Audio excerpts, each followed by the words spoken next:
नारायणसमारम्भां शङ्कराचार्यमध्यमाम् अस्मदाचार्यपर्यन्तां वन्दे गुरुपरम्पराम्।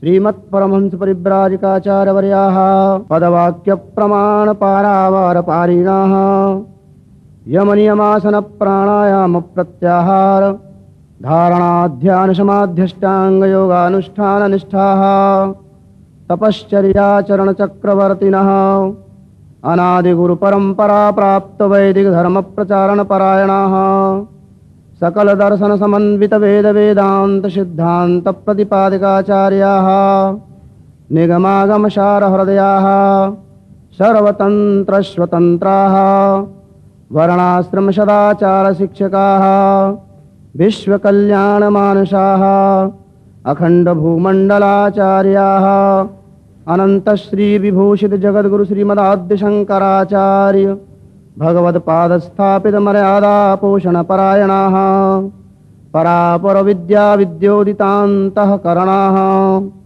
अलकनन्दातीरवासिनः श्रीबदरीनारायणसमाराधनमानसाः ज्योतिरीश्वरसहितपूर्णाम्बोपासकाः उत्तरामनायज्योतिर्मठाधीश्वराः गोमतीतीरवासि पश्चिमामनाय श्रीद्वारकाशारदापीठाधीश्वराः अनन्तश्रीविभूषितजगद्गुरुशङ्कराचार्य श्रीस्वरूपानन्दसरस्वती स्वामिवर्याः विजयन्तेतरां धर्म की अधर्म का प्राणियों में विश्व का गौ माता की गौ हत्या जगद्गुरु शंकराचार्य भगवान की हर हर महादेव। ओम तरणिशत सवर्णम कर्णघूर्णद्विरेफा वलिकलित कपोलोद्दान दामाभिरामम्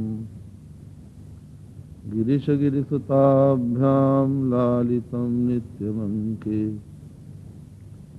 स्वजनभरणशीलं शीलये विघ्नराजम्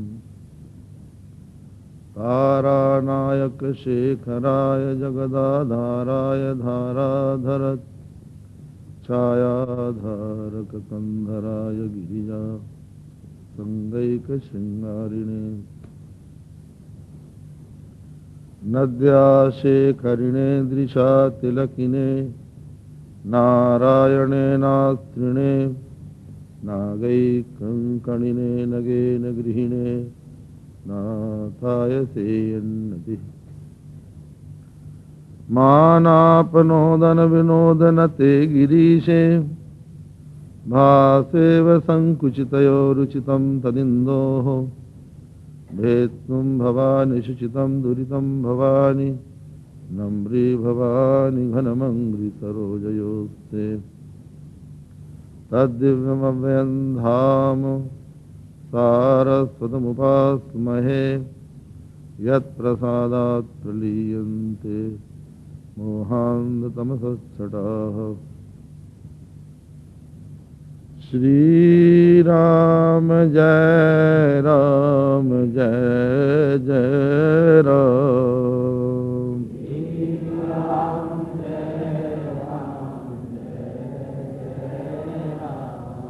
श्री राम जय राम जय जय राम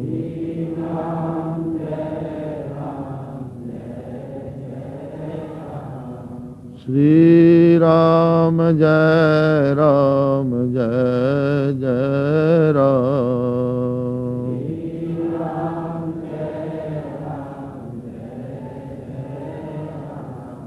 श्री राम जय राम जय जय राम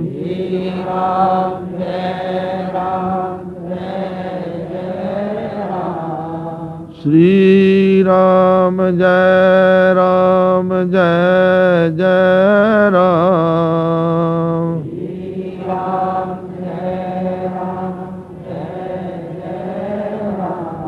श्री राम जय राम जय जय राम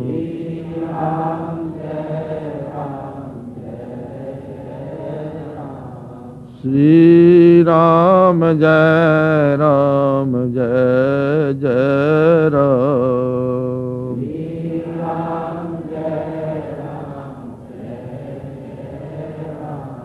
धर्म की अधर्म का प्राणियों में विश्व का गौ माता की गौ हत्या।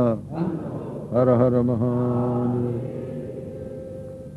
समुपस्थित विद्वद वृंद, देवियों, सज्जनों, धर्म रथ का प्रसंग चल रहा है। कल आपने सुना था कि विरति चर्म संतोष कृपाणा, धर्मरथ के रथी का चर्म ढाल विरति है और संतोष ही कृपाण है। संसार शत्रु है। शत्रु काम, क्रोध, लोभ के द्वारा रथी को पराजित करना चाहता है। रथी अपनी रक्षा के लिए विरति की ढाल और संतोष की कृपाण हाथ में लिए। संतोष मनुष्य को तभी हो सकता है जबकि उसका प्रारब्ध पर विश्वास हो। बिना प्रारब्ध पर विश्वास किए मनुष्य संतुष्ट नहीं हो सकता। और संतोष से ही लोभ का अंत हो सकता है। जिमि लोभ ही सोख है संतोषा। मानसकार कहते हैं कि संतोष लोभ का शोषण कर लेता है। यही नहीं, योग दर्शन में कहा गया है संतोषाद अनुत्तम सुख लाभः। संतोष से प्राणी को अनुत्तम सुख की प्राप्ति होती है। अनुत्तम सुख क्या है? जिससे कोई सुख उत्तम न हो उसको कहते हैं अनुत्तम सुख, और वह ब्रह्म सुख ही है, भगवत सुख। उत्तर कांड में कागभूषुंडी जी गरुड़ को समझाते हुए बोलते हैं कि बिनु संतोष न काम न शाही, काम अछत सुख सपने हुनाही। बिना संतोष के मनुष्य की इच्छा का नाश नहीं होता, काम का नाश नहीं होता, और जब तक मन में काम विद्यमान है स्वप्न में भी सुख नहीं मिल सकता। और वो संतोष भी सहज होना चाहिए। उसके पहले आता है को विश्राम की पाओ, तात सहज संतोष बिनु, चलाई की जल बिनु नाव, कोटि जतन पची पची मरिए। हे तात, सहज संतोष के बिना क्या किसी को विश्राम मिला है? क्या बिना जल के नाव चल सकती है? तो इससे लगता है सहज विशेषण से कि संतोष दो प्रकार का होता है। एक होता है कृत्रिम संतोष और दूसरा होता है सहज संतोष। कृत्रिम संतोष उसको कहते हैं कि हमने किसी इच्छा को पूर्ण करने के लिए प्रयास किया और जब ये देखा कि हमारा प्रयास सिद्ध नहीं हो रहा है तो हम मन को समझाते हैं कि भाई संतोष करो, क्यों आगे परेशान होते हो। परंतु ऐसे व्यक्ति को पूर्ण रूप से शांति नहीं मिलती यदि उसको ये संभावना प्रतीत होने लग जाए कि इच्छा पूरी अब हो सकती है, तो पुनः वो उस ओर प्रवृत्त हो जाता है। लेकिन सहज संतोष मनुष्य के मन को बिल्कुल ही शांत बना देता है। तो वो संतोष कैसे होता है?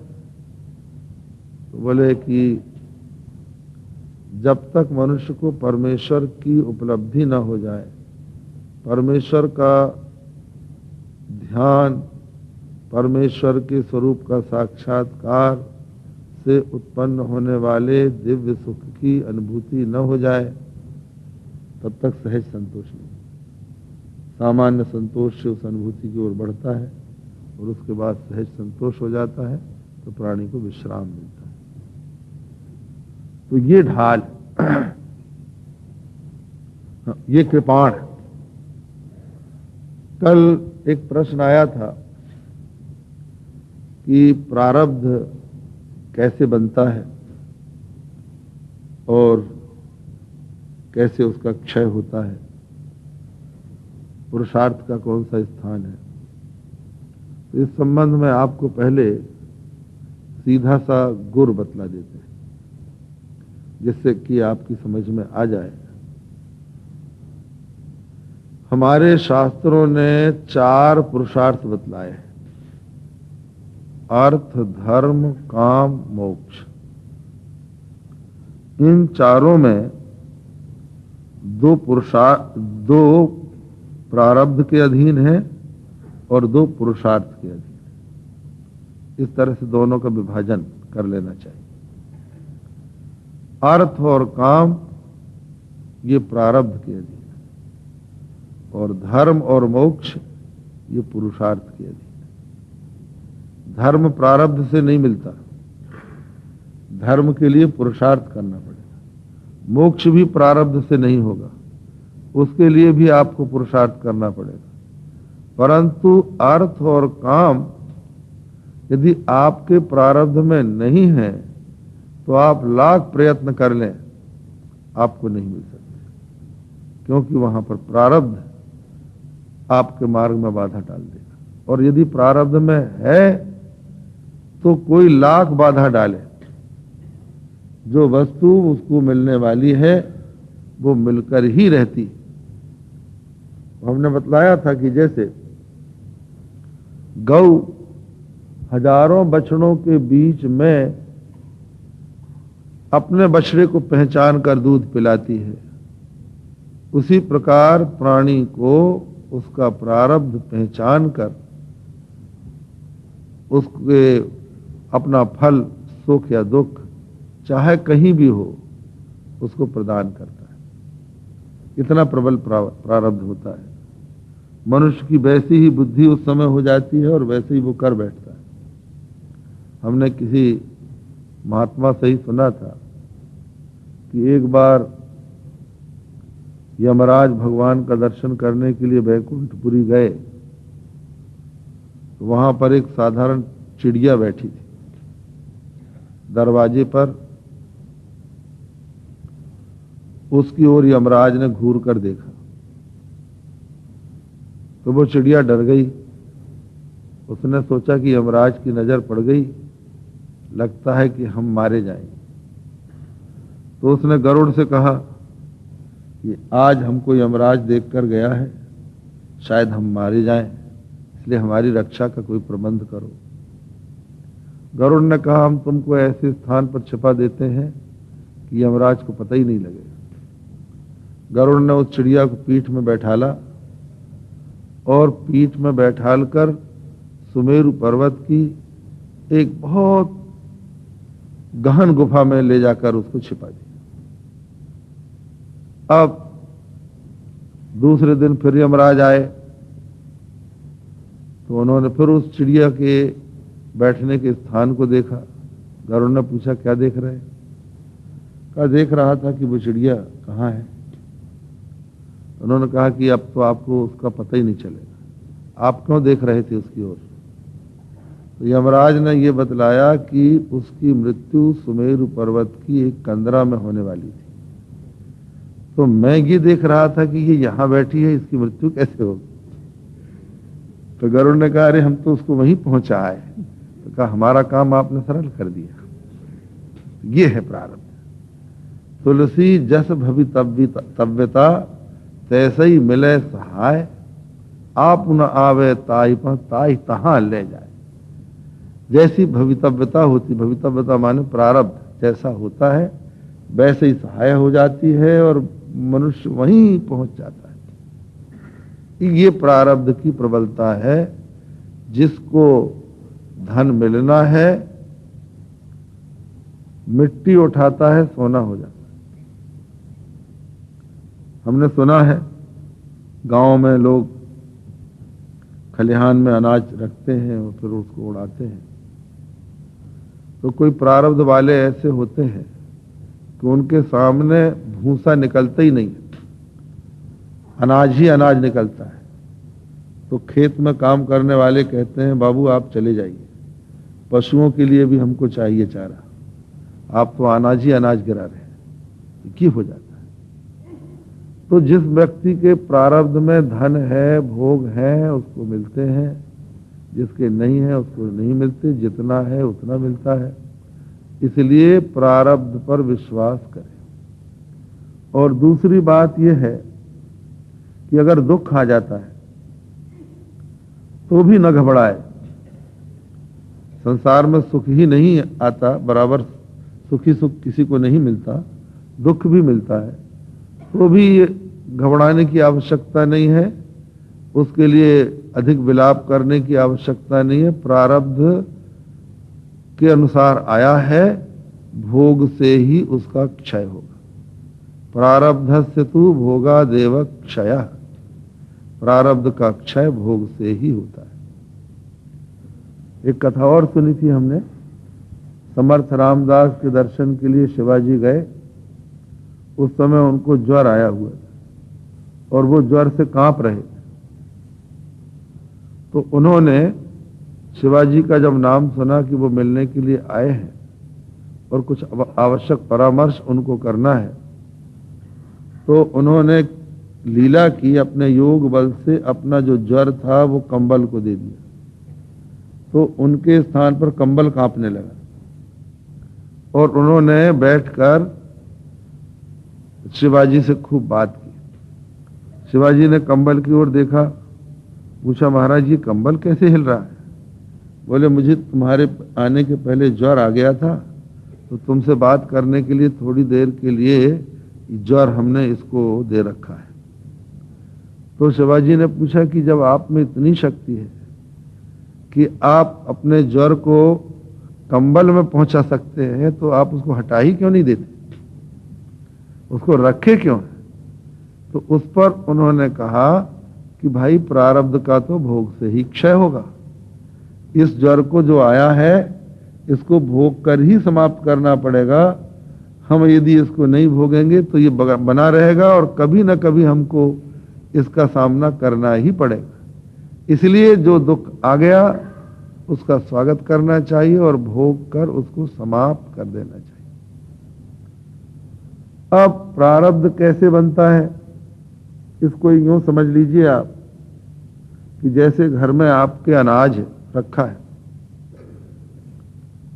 किसान का उदाहरण लीजिए, किसान के घर में अनाज रखा है, तो वो अनाज संचित कहलाएगा, संचित है। या आपके घर में पैसा रखा है, अनाज की बात छोड़िए, यहां तो किसान नहीं है, पैसा रखा है तो अपने पास जो पैसे रखे हैं वो संचित है। उनमें से हमने कुछ खाने के लिए निकाल लिए, घर खर्च के लिए, वो हो गए प्रारब्ध, और कुछ व्यापार में लगा दिए, वो हो गए क्रियमाण। बस 3 प्रकार के कर्म होते हैं, संचित, क्रियमाण और प्रारब्ध।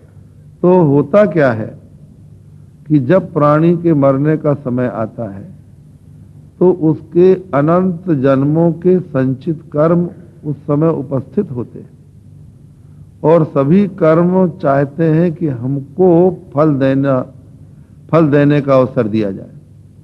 लेकिन भगवान उनमें से कुछ प्रबल कर्मों को चुनकर ये संकल्प कर देते हैं कि इन कर्मों के अनुसार यह प्राणी अमुक योनि में जन्म लेकर इतने वर्ष तक इतने प्रकार के सुख दुख का अनुभव करे। ये जो भगवान का संकल्प है जिन कर्मों के लिए, उसी का नाम प्रारब्ध कर्म है। तो भगवान का संकल्प उनके साथ जुड़ गया, इसलिए वो बड़े प्रबल हो जाते हैं। यहां तक कि ज्ञान से भी उन सब कर्मों का नाश होता है, पर प्रारब्ध कर्मों का नाश नहीं होता। ज्ञानी को भी अपने प्रारब्ध का फल भोगना। जब तक प्रारब्ध रहता है तब तक शरीर उसका रहता है। यद्यपि भगवान श्री कृष्ण कहते हैं ज्ञानाग्नि सर्वकर्माणि भस्मसात कुरुते अर्जुनो, हे अर्जुन ज्ञान की अग्नि समस्त कर्मों को भस्मसात कर देती है। उदाहरण आता है, भगवान श्री कृष्ण ने जब महाभारत का युद्ध हो गया तो अपना रथ ले जाकर जब शिविर में खड़ा किया तो अर्जुन से कहा, अर्जुन रथ से उतर जाओ। प्रतिदिन भगवान पहले उतरते थे और घोड़ों की लगाम पकड़कर खड़े रहते थे, तब अर्जुन उतरता था। लेकिन आज भगवान ने कहा अर्जुन लगाम पकड़े पकड़े बैठे रहे और कहा तुम उतर जाओ।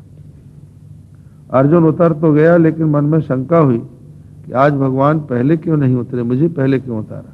नियम तो यही है कि सारथी पहले उतरता है, रथी पीछे उतरता है। अर्जुन उतरे। अर्जुन के उतरने के पश्चात जब भगवान रथ से अलग हुए तो रथ में आग लग गई। अर्जुन ने आश्चर्य पूछा, भगवान ये क्या हुआ? उन्होंने कहा इसीलिए तो मैंने कहा था कि तुम पहले उतर जाओ, क्योंकि बात यह है कि मैंने युद्ध के पहले संकल्प किया था कि जिस रथ से मैं युद्ध कर रहा हूं उसी रथ से युद्ध की समाप्ति हो, बीच में यह रथ नष्ट न हो। तो मेरे संकल्प से अभी तक ये टिका था, यद्यपि कई बार महारथियों के अस्त्रों से ये भस्म हो चुका था, लेकिन वो मेरे संकल्प के बल पर टिका रहा।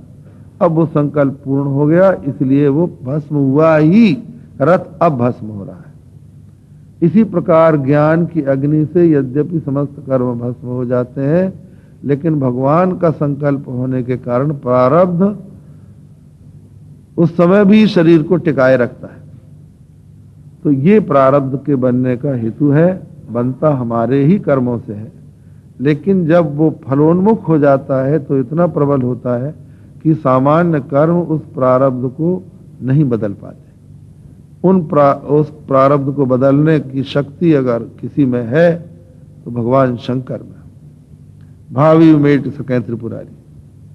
भगवान शंकर चाहें तो भावी को मेट सकते हैं, या कोई ऐसा महापुरुष हो जो आशीर्वाद दे दे, या कोई शाप दे दे, या कोई हमसे उत्कट पाप पुण्य हो जाए तो भले ही थोड़ा बहुत अंतर हो जाए, अन्यथा प्रारब्ध का तो फल भोगना ही पड़ता है।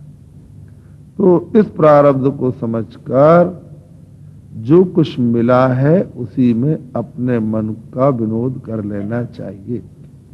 भगवान शंकराचार्य कहते हैं, मूढ़ जही ही धनागम तृष्णाम कुरु सद्बुद्धि मनसि वितृष्णाम यल्लभ से निज कर्मोपात्तम वित्तम तेन विनोदय चित्तम।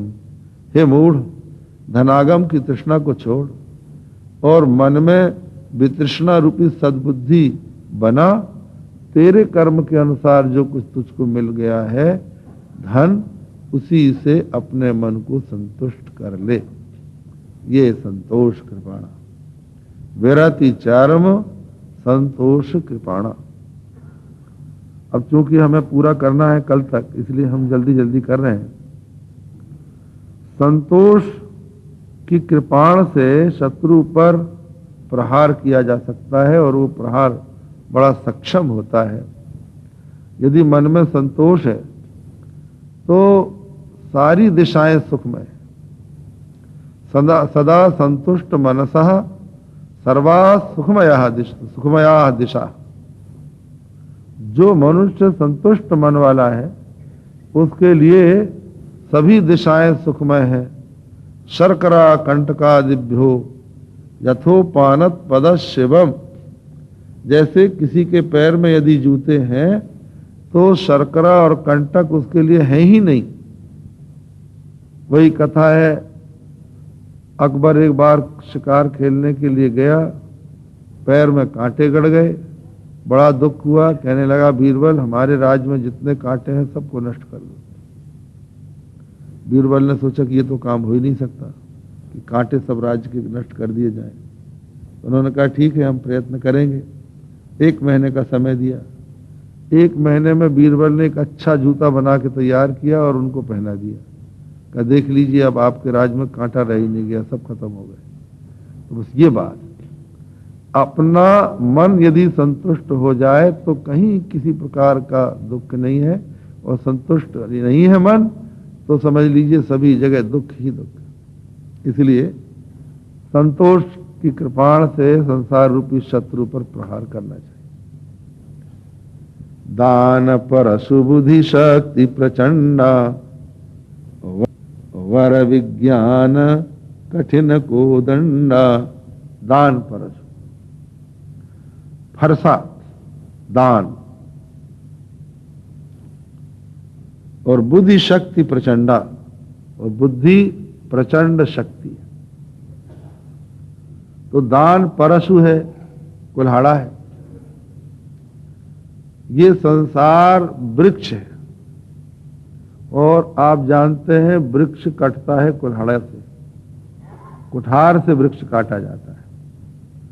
श्रीमद् भगवद गीता में भी, उपनिषदों में भी अनेकों स्थानों में संसार की वृक्ष से उपमा दी गई।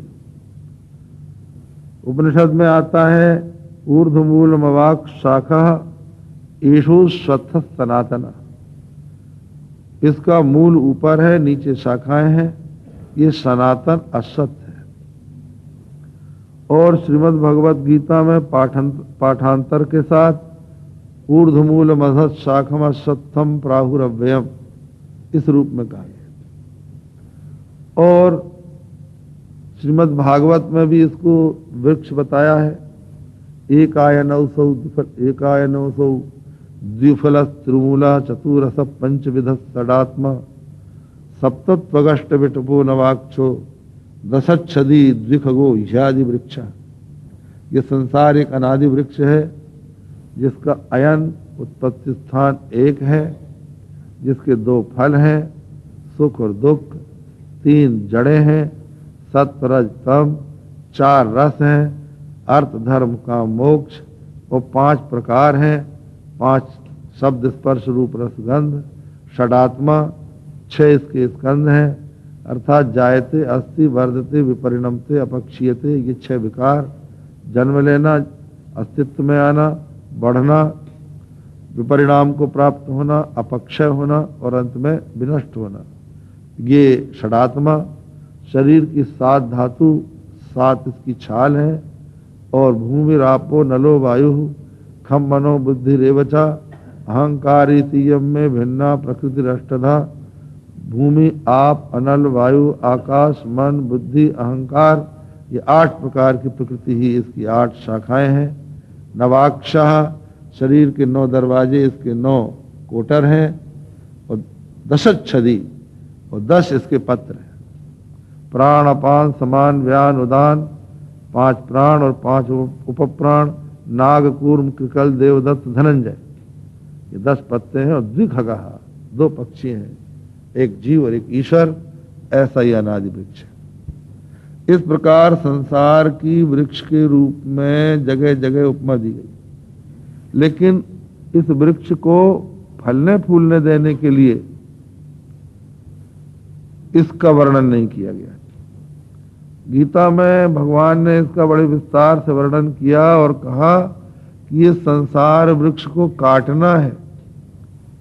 ऊर्ध्वमूल मधशाखमश्वत्थम प्राहुरव्ययम छंदांसि यस्य पर्णानि यस्तम वेद स वेदवित् अधश्चोर्ध्वम प्रसृतास्तस्य शाखाः। नीचे भी इसकी शाखाएं गई हैं और ऊपर भी गई हैं।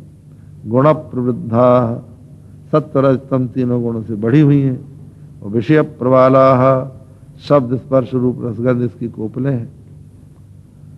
तो अधश्च मूलान्यनुसंततानि कर्मानुबंधीनि मनुष्य लोके। और इसकी कुछ जड़ें नीचे भी गई हैं जो मनुष्य लोक में प्राणी को कर्म से बांधती हैं। तो ऐसे संसार वृक्ष को असंग शस्त्रेण दृढ़ेन छित्वा, दृढ़ असंग शस्त्र से काटो, और इसको काट के ततः पदम तत्परिमार्गितव्यम यस्मिन् गता न निवर्तन्ति भूयः तमेव चाद्यम पुरुषम प्रपद्ये यत प्रवृत्ति प्रसृता पुराणी। तो इस संसार वृक्ष को असंग शस्त्र से काटकर उस परम पद का अन्वेषण करना चाहिए जिसको प्राप्त करने के पश्चात प्राणी संसार में लौटकर नहीं आता। तो दान तभी मनुष्य कर सकता है जब संसार में उसका प्रेम न हो, अनासक्ति। तो दान मनुष्य के मन में अनासक्ति उत्पन्न करता है। और दान यहां पर सात्विक दान की बात है, रजोगुणी तमोगुणी दान की बात नहीं। सात्विक दान उसी को कहते हैं दातव्य मिति, इतना तो मुझे देना ही है, ये भावना। मनुष्य को अपनी आय के 5 भाग करना चाहिए। धर्माय यशसेर्थाय कामाय स्वजनाय च पंचधा विभजन वित्तम यह मूत्र च मोदते। अपनी आय का 1/5 हिस्सा धर्म में लगाए, 1/5 यश के काम में लगाए, 1/5 अपने काम में लगाए और 1/5 मूलधन की रक्षा के लिए रखे और 1/5 अपने स्वजन बंधु बांधव नौकर चाकर मजदूर इनके लिए रखे। इस प्रकार जो अपनी आय के 5 भाग करता है वह इस लोक में और परलोक में आनंद करता है। तो जो धर्म के लिए पहले ही निकाल लेता है तो दातव्यम, ये तो हमें करना ही है। और उसको दान देना जिससे हमें किसी प्रत्युपकार की कोई अपेक्षा न हो। दीयते नुपकारिणे देशे काले च पात्रे च। देश काल और पात्र का विचार करके दान दिया जाए, किस देश में किस काल में किस पात्र को क्या देना चाहिए, वो दान सात्विक। तो ऐसे दान से संसार रूपी वृक्ष कटता है। दान परशु दानम दुर्गति नाशनम। दान ही प्राणी की दुर्गति का नाश करता है। जो प्राणी दान नहीं करता उसको परलोक में यहां के धन से कोई सहायता नहीं मिलती। दान ही परलोक में हमारे साथ जाता है। कहते हैं कोई कृपण था, घोर कृपण, वो कभी किसी को दान नहीं देता था। एक महात्मा उसके पास पहुंचे, वो देखकर पहले तो डरा कि ये महात्मा कुछ मांगेगा, लेकिन महात्मा ने कहा कि डरिए मत, मैं आपके यहाँ अमानत रखने आया। तो बड़ा खुश हुआ कि अमानत रखने आया। तो उन्होंने एक सोने की सुई निकाल कर दी कि इसको सेठ जी जरा रख लीजिए, परलोक में हमको दे दीजिएगा। सेठ ने बड़े प्रेम से वो सोने की सुई रख ली। अपनी स्त्री से आकर कहा जरा ये सुई सुरक्षित रख देना, महात्मा की अमानत है, स्वर्ग में देनी है। वो समझदार थी।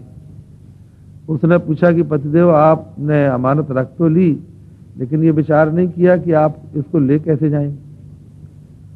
तो वो बोला कि मेरे चश्मे के खोल में रख देना। बोले ये चश्मे का खोल तो आपका यहीं रह जाएगा।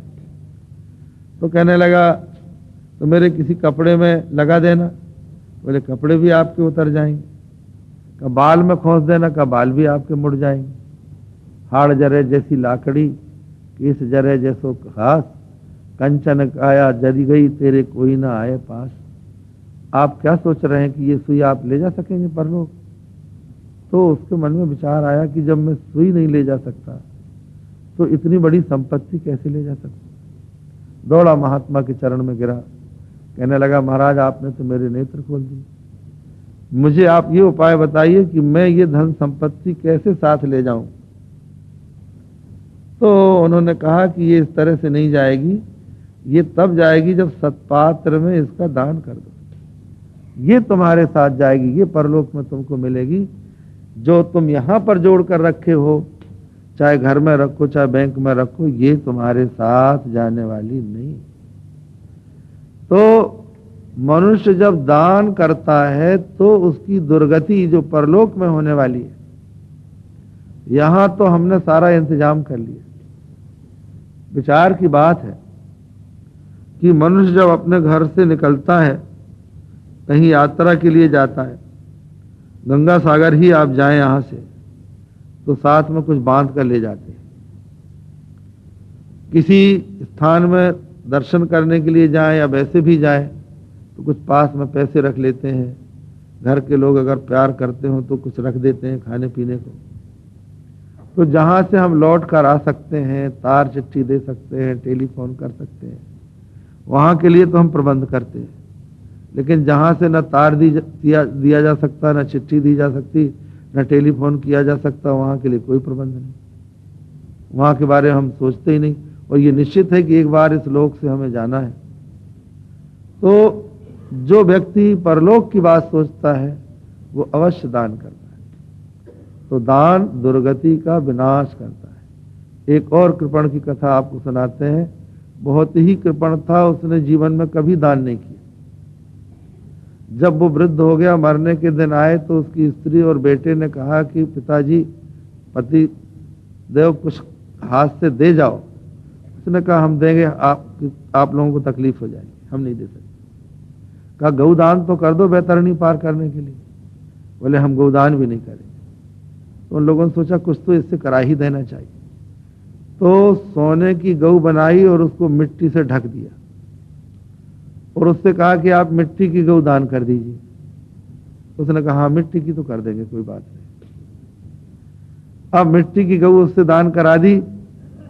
मरने के बाद जब वो यात्रा करते करते वैतरणी के पास पहुंचा तो जिन जिन प्राणियों ने गोदान किया था उनकी तो गौएं आ गई कि पूंछ पकड़ो और उस पार हो जाओ। बड़ी भयंकर नदी जिसमें पानी का पारावार नहीं और बड़ी तीव्र धारा।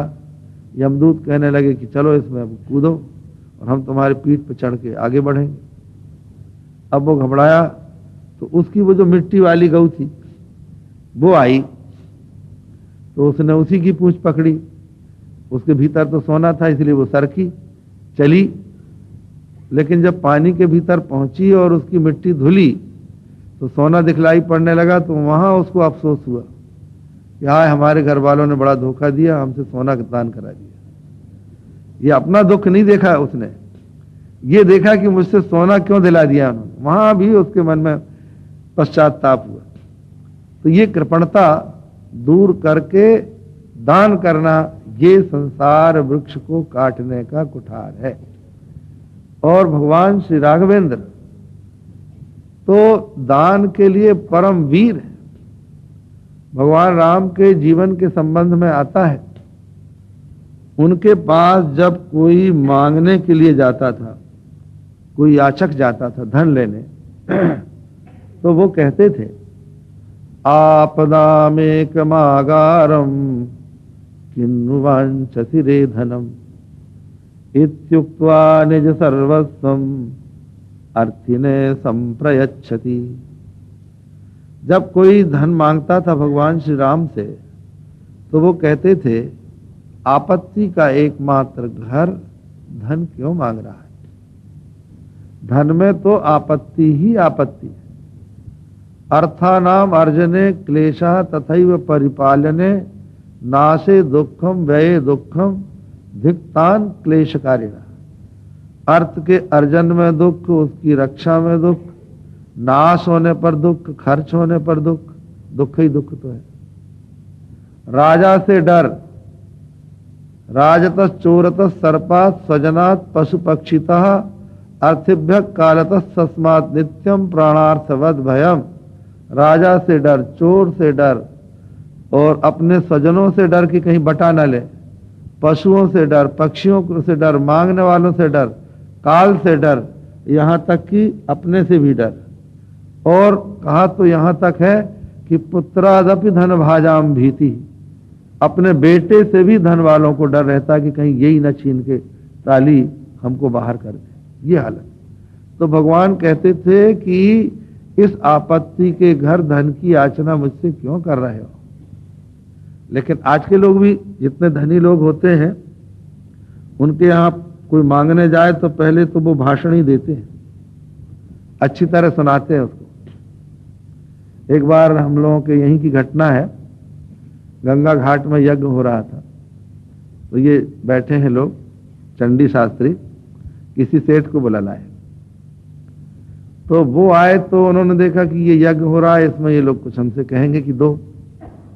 तो आते ही उन्होंने भाषण देना शुरू किया कि आप लोगों को कुछ बाढ़ पीड़ितों के लिए भी करना चाहिए, कुछ आप लोगों को गरीबों के लिए भी करना चाहिए, यज्ञ यज्ञ में सब नहीं कर दे।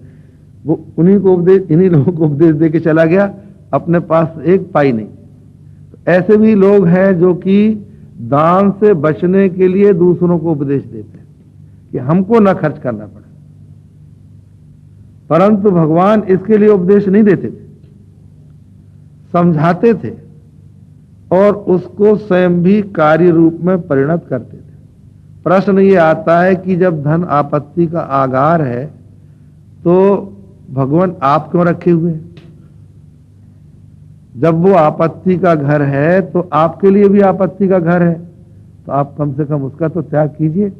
तो भगवान करते थे इत्युक्त्वा निज सर्वस्वम अर्थिने संप्रयच्छति, ऐसा कहकर जो अपने पास होता वो सब का सब मांगने वाले को दे देते, ले जाओ। अब कोई सोचता होगा कि भाई जब भगवान सबको अपना सर्वस्व दे देते थे मांगने वालों को, तो उनके पास क्या बचता होगा? परंतु ये नियम है कि जिस व्यक्ति के प्रारब्ध में जो होता है वो उसको मिलता ही है, और दान से धन घटता नहीं है अपितु बढ़ता है। इसलिए बुद्धिमान लोग दान करते ही रहते हैं। कहते हैं पानी बाढ़ो नाव में, घर में बाढ़ो दाम, दोनों हाथ उलीचिए यही सयानों का। तो अगर नाव में पानी आ गया, उलीचोगे नहीं तो नाव डूब जाएगी। इसी प्रकार घर में धन बढ़ जाए और उसका आप सदुपयोग नहीं करेंगे तो लड़के बच्चे खराब होंगे और न जाने कौन सी दुर्गति अपनी करेंगे और आपकी करेंगे। इसलिए भगवान ने बतलाया कि दान परशु बुद्धि शक्ति प्रचंडा, वर विज्ञान कठिन को दंडा। दान से ही कैवल्य की प्राप्ति होती है। और ज्ञान के बारे में बताया, भिद्यते हृदय ग्रंथि छिद्यन्ते सर्व संशया क्षीयन्ते चास्य कर्माणि तस्मिन् दृष्टे परावरे। उसके हृदय की ग्रंथि खुल जाती है, उसके समस्त संशय क्षीण हो जाते हैं, कर्मों का भी क्षय हो जाता है जब उस परावर का दर्शन हो जाता है। परावर का मतलब है परे अवराह यस्मात्, पर जो ब्रह्मा विष्णु आदि देवता हैं वो भी जिनसे छोटे हैं, उस पर ब्रह्म परमात्मा को परावर कहते हैं। उसका साक्षात्कार होने पर हृदय की ग्रंथि खुल जाती है। हृदय की ग्रंथि खुल गई, संशय क्षीण हो गए और कर्मों का विनाश हो गया, तो जन्म मरण के चक्र से प्राणी छूट जाता है, संसार का अंत हो जाता है। तो अब वो ज्ञान बुद्धि से होता है। दो पक्ष हैं। कुछ विद्वान ये मानते हैं कि ज्ञान बुद्धि से होता है, और कुछ लोग मानते हैं कि ज्ञान महावाक्य के श्रवण से होता है। तो वो थोड़ा सा आपको समझाना पड़ेगा तब स्पष्ट होगा। तो ये समझ लीजिए आप कि आप जंगल में गए और आपने पहले सुना है गो सदृशो गवयः, गवय गौ के समान होता है, और जंगल में गए, जंगल में आपने एक ऐसा जानवर देखा जो गौ के समान है, तो देखते ही आप समझ जाएंगे कि ये गवय है। क्योंकि गो सदृशो गवयः ये वाक्य किसी आप्त पुरुष से आप सुन चुके हैं, इसलिए आपके मन में ये संस्कार है कि गवय गो के समान होता है, गौ के समान होता है। और जब गवय पदार्थ आपके सामने आता है तो आप सहज में ही कह देते हैं बिना किसी के बताए कि ये गवय है। तो गवय साक्षात्कार आपको केवल दृष्टि से हो गया। इसी प्रकार जिस व्यक्ति ने वेदांत शास्त्रों का सद्गुरु से, श्रोत्रिय ब्रह्मनिष्ठ सद्गुरु से श्रवण किया है, उस व्यक्ति की बुद्धि जब शांत और समाहित होती है तो उस समय आत्मस्वरूप का वो दर्शन सहज में कर लेती है, क्योंकि उसको वेदांत के श्रवण के संस्कार है। तो उदाहरण दिया है, वाचस्पति मिश्र इसी पक्ष के हैं। जो विद्वान, बहुत बड़े विद्वान हैं वेदांत शास्त्र के, तो वो कहते हैं कि जैसे जौहरी अपनी आंख से देखते ही बतला देता है कि ये रत्न कौन सा है और कितने मूल्य का है, तो आंख से हम भी रत्न को देखते हैं और जौहरी भी देखता है, लेकिन हम नहीं बतला सकते, जौहरी बतला देता है। इसका कारण यह है कि रत्न शास्त्राभ्यास ज्ञान जन्य, रत्न शास्त्राभ्यास जन्य संस्कार सचिव मनस संयुक्त नेत्र से वो जौहरी रातनिक रत्न तत्व को जानता है। और उसी दूसरा उदाहरण है षड्जत्व साक्षात्कार। जैसे कोई संगीत जानने वाला जब कोई शास्त्रीय संगीत सुनता है तो सुनते ही पहचान जाता है कि कौन सी राग है और इसमें क्या त्रुटि है, क्या ठीक है। उसको जो षड्जत्व का साक्षात्कार होता है केवल श्रोत्र से होता है। तो साधारण लोग भी सुनते हैं और एक जिसने एक गांधर्व शास्त्र का अभ्यास किया है वो भी सुनता है, तो उसको षड्जत्व का साक्षात्कार हो जाता है, सामान्य लोगों को नहीं होता। इसलिए नहीं होता कि गांधर्व शास्त्राभ्यास जन्य संस्कार संयुक्त मन से युक्त श्रोत्र उसके पास नहीं, केवल श्रोत्र है, या मन भी है तो केवल मन है जिसमें गांधर्व शास्त्र के अभ्यास जन्य संस्कार नहीं है। इसी प्रकार वेदांत शास्त्राभ्यास जन्य संस्कार सचिव मन या बुद्धि से ब्रह्म तत्व का साक्षात्कार होता है। ये ज्ञान है, ज्ञान परशु। ये विरति चरम संतोष दान परशु बुद्धि शक्ति प्रचंडा। बुद्धि प्रचंड शक्ति। तो जैसे अब बर्छी वही चिदाभास, अब आत्मा का ज्ञान होना है तो आत्मा का ज्ञान कैसे हो?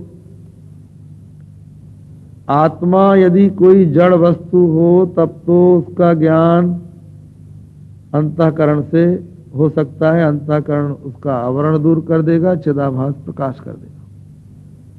किंतु आत्मा तो स्वयं प्रकाश है। आत्मा जब स्वयं प्रकाश है तो प्रकाश को ये अंतःकरण कैसे प्रकाशित करेगा?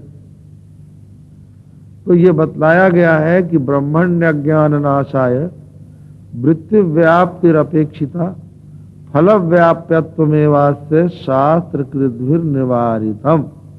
ब्रह्म में अज्ञान के नाश के लिए केवल वृत्ति व्याप्ति की अपेक्षा है, फल व्याप्यत्व को शास्त्रकारों ने निवारित कर रखा है। अर्थात अब दूसरा उदाहरण ले लीजिए। आपको हमने बताया था कि घड़े के नीचे नारियल छिपा के रखा है तो उसमें दो काम करने पड़ेंगे, घड़े को हटाइए और नारियल को प्रकाश से देखिए। लेकिन अगर घड़े के भीतर मणि रखी है तो आपको केवल एक काम करना पड़ेगा, घड़े को हटा दीजिए।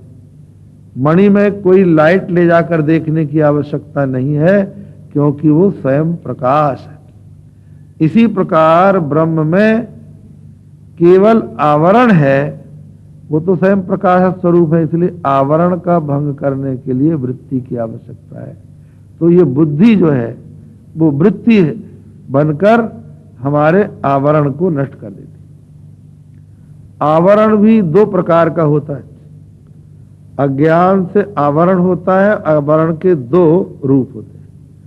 एक होता है असत्वापादक आवरण और दूसरा होता है अभानापादक आवरण। असत्वापादक आवरण यह है ब्रह्म नास्ति, ब्रह्म नहीं है। इस तरह का जो आवरण है ये असत्वापादक है। और ब्रह्म न भाति, ब्रह्म का हमको भान नहीं हो रहा है, ये अभानापादक आवरण। तो आप तो वाक्य से पहले परोक्ष ज्ञान होता है, परोक्ष ज्ञान से उसका असत्वापादक आवरण दूर होता है और फिर उसके बाद अपरोक्ष ज्ञान होता है, उससे अभानापादक आवरण दूर होता है।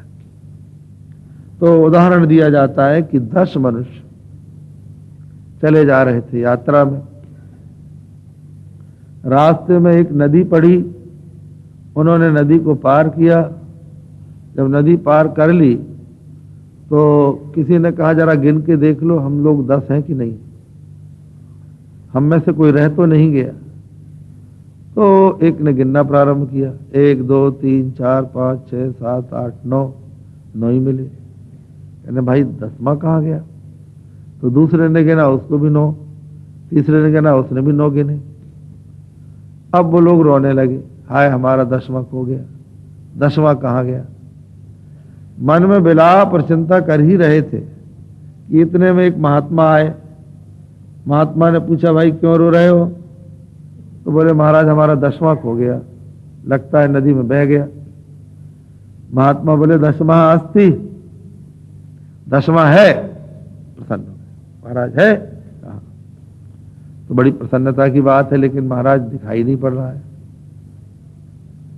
उसका हमको भान कराइए, उसको दिखलाइए, तब हमको शांति मिले। तो महात्मा ने कहा अच्छी बात है, मैं तुम्हारे बीच में खड़ा हो जाता हूं और तुम मेरे आसपास खड़े हो जाओ, मैं 10वें का दर्शन करा दूं। खड़े हो गए। महात्मा ने गिनना प्रारंभ किया, 1 2 3 4 5 6 7 8 9 और हल्की सी चपत लगाई, 10वां तू। इसी तरह सबको गिन के बता दिया कि तू अपने को छोड़ के गिनता था। तो जैसे ही उसने महात्मा ने कहा कि 10वां तमसी, तो उसका जो असत्वापादक आवरण था वो तो पहले ही निकल चुका था। 10वां अस्ति इस वाक्य से और 10वां तमसी ये जो वाक्य सुना तो उसको जो अभानापादक आवरण था वो भी नष्ट हो गया।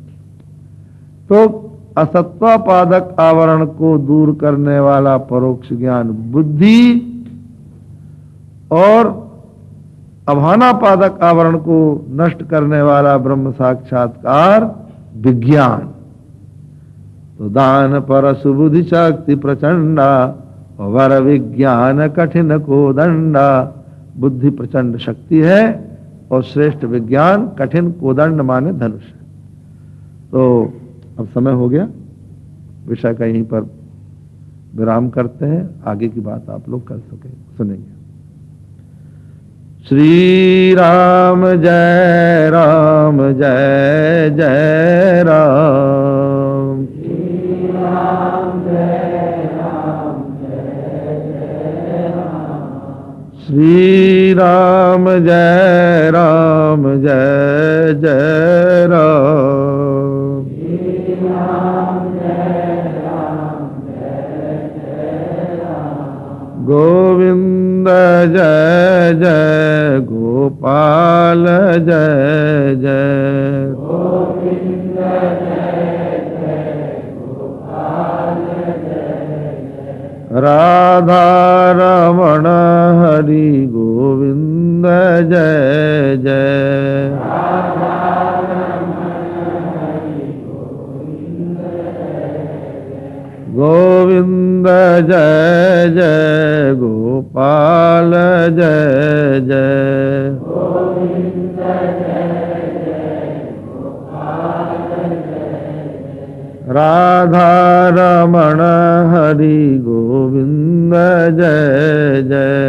राधा रमण हरि गोविंद जय जय। गोविंद जय जय गोपाल जय जय। गोविंद जय जय गोपाल जय जय।